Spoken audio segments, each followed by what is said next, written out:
In 1995, they let out Pocahontas, the first Disney film based on a historical fact. Hey, wait a minute, what about Sword in the Stone? I mean, it had King Arthur, so... Alright! During the time when Europeans go to the New World to find gold, a young native woman called Pocahontas falls in love with the English captain, John Smith. John's buddy, Thomas, killed a native called Cocoon, and John took the blame.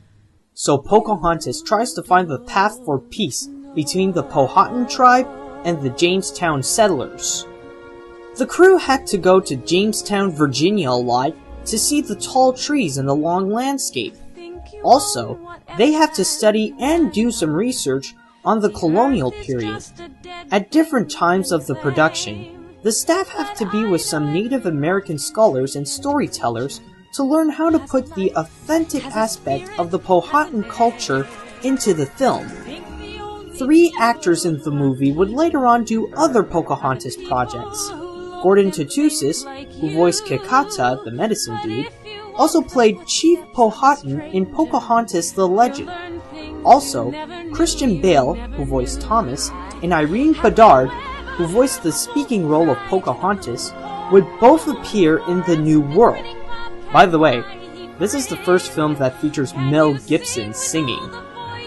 There was a song called If I Never Knew You that was removed from the original release because the kids at the test audience thought it was too boring. It was first heard on ABC. However, the animation was in black and white. They added color for the 10th anniversary DVD. Originally, there was supposed to be a 3rd animal assistant for Pocahontas called Red Feather, a turkey that was voiced by John Candy. And yes, the animals were supposed to talk. After John Candy's death in 1994, they removed Red Feather completely, and the staff decided for the animals to not talk for realism. On the world premiere, it was outdoors in New York Central Park on June 10, 1995. It set a world record as the world's largest world premiere with over 100,000 people who attended. The film did pretty well at the box office with more than $140 million domestically. Sadly, it was less successful than what Disney thought. They had high hopes for the film and thought that it would be nominated for an Oscar for Best Picture like Beauty and the Beast. The reason that it was less successful was probably because that some scenes dealt with more adult tones. In 1996, they released what Michael Eisner said to be his favorite film, The Hunchback of Notre Dame.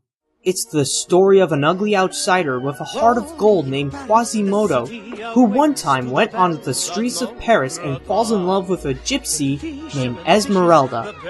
Although that he was heartbroken that she already has a boyfriend with the captain of the king's guards, Phoebus, he risks everything to help them from his evil surrogate father, Judge Claude Frollo.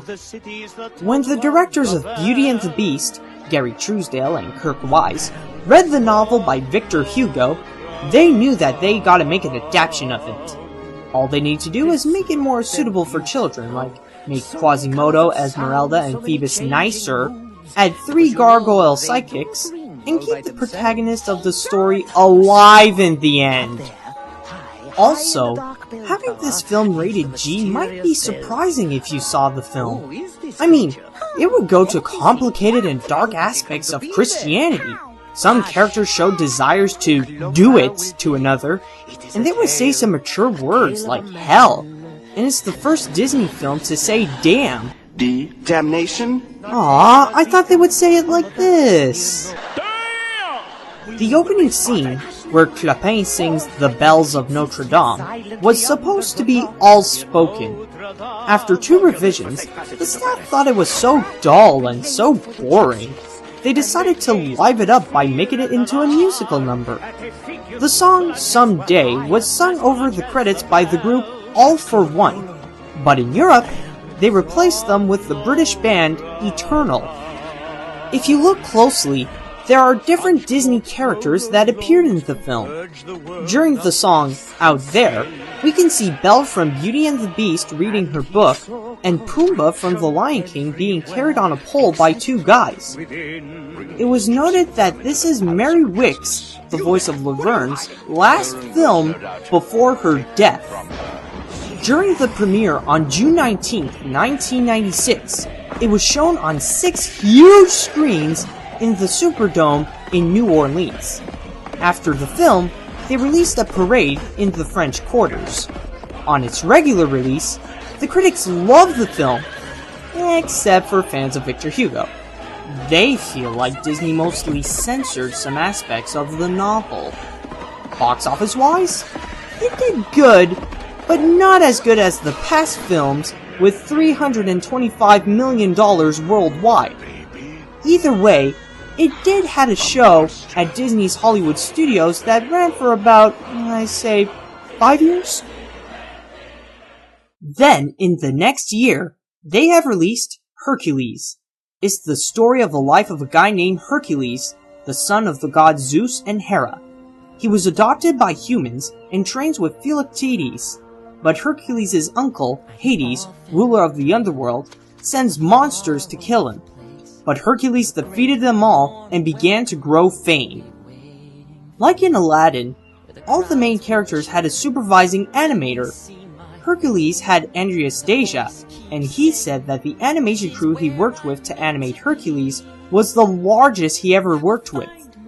Before, when he was animating Gaston, Jafar, and Scar, he had like 4 animators. But for Hercules, he had about 12 or 13.